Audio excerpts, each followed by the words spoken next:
Hi, I'm David Stein of Money for the Rest of Us, and in this video I answer the question, where should you invest your cash?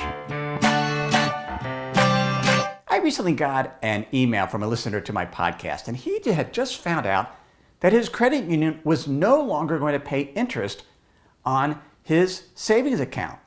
Now, it turned out that particular credit union was having some financial difficulty, but S&P Global Intelligence reports that the average payout or interest that a bank pays on checking accounts and savings accounts is 0.18%. Credit unions are even lower at 0.15%. Now, this is at the same time that the Federal Reserve has raised short-term interest rates, so you can go out and buy a 30-day Treasury bill and get close to 2%. That means there are other savings options out there other than just your plain vanilla savings or checking accounts. Now, in evaluating the cash options, which we'll do in this video, there's a number of criteria you want to look for. You want to see, well, what yield is it paying? What is the interest being paid on that cash option? You want to know what the fees are. Are there fees? Are there, in terms of some savings vehicles, charge an additional fee unless you're above a certain minimum, which is the third thing you want to consider. Is there a minimum balance required in order to get the higher yielding savings option? We want to look at the liquidity. How quickly can you get your money out of the vehicle? Hopefully you have daily liquidity. Banks offer what are known as certificates of deposits, which pay a higher yield, but oftentimes you have to lock it up for 3, 6 months, maybe even up to 5 years. And so you want to make sure what the liquidity provisions are. And do you have check writing privileges on the particular savings vehicle? Now, finally, we want to know whether the account is insured or not. There are certain savings accounts that are insured by the FDIC and credit union accounts that are insured by the NCUA and up to balances up to $250,000 if you're an individual. And so you want to make sure whether it's insured or not. Now, within banks, there are still options that are FDIC insured that pay more than 0.18%. And these are sometimes called money market accounts, high yield savings, and just they might have different savings names, but they will be more competitive and they're FDIC insured. Now, you also have the option of going outside of the bank and purchasing what is known as a money market mutual fund. Money market mutual funds invest in short-term government debt and short-term debt issued by corporations.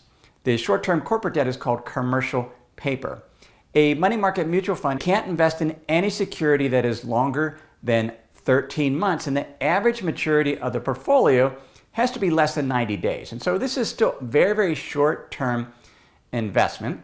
Some money market mutual funds invest in just government paper, and some invest in both government and commercial paper, and those are known as prime money market. An example would be the Vanguard Prime Money Market Fund, which right now is yielding about 2.08%, so significantly more than some of the plain vanilla savings accounts.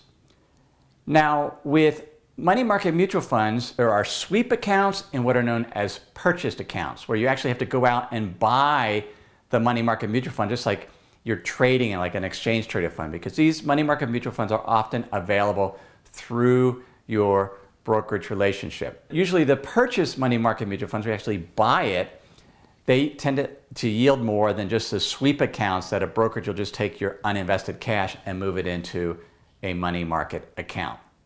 The other option to invest cash are exchange traded funds.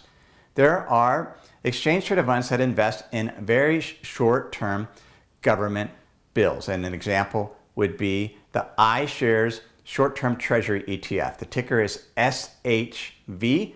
Right now it's yielding close to 2%. So that's another option.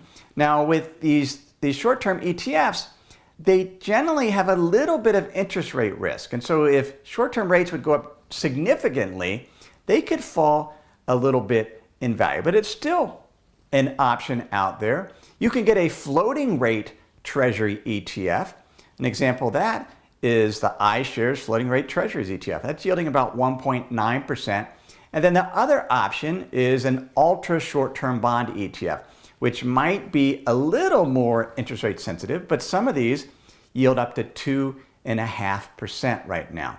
Now, those options, the money market mutual funds and the ETFs, they're not insured by the FDIC. And so there is some risk there of default.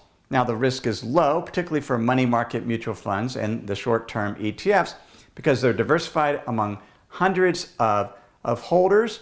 And since they're investing in commercial paper or corporate debt and government debt that's very, very short term, the risk of default is very, very low. But if you're worried about that, you can invest in a government-only money market fund or a government-only short-term ETF.